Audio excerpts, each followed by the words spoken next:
Super Cub 125. So nilabas ulit ng Japan ang Super Cub 125 sa Japan and Thailand, pero hindi nila nilabas sa Pilipinas. So ito ay imported from Thailand.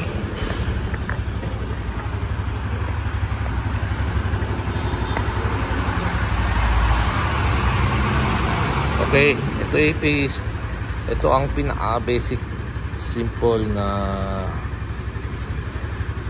all-around scooter nung panahon na dati. So ngayon i-revive nila, ginawa nilang modernized,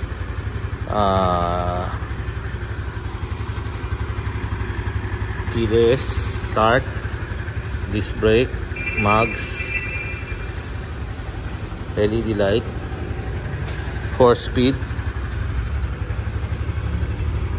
modern light, 4-speed, pares pa rin, 125 engine. So old style, walang passing light, analog gauge pa rin. So ang presyo na ito is 300k. Usually yung bumibili niyan is mga collector ng classic bikes.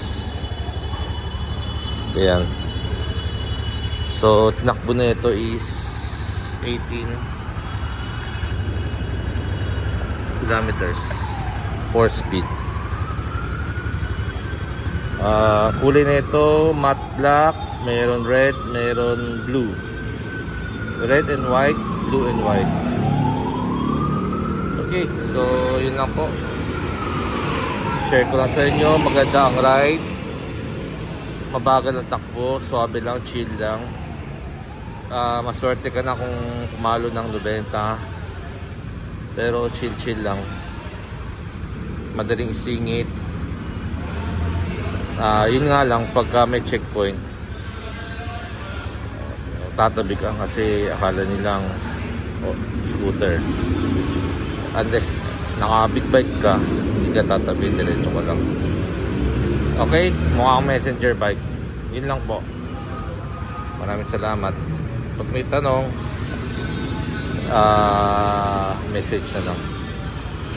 Salamat po.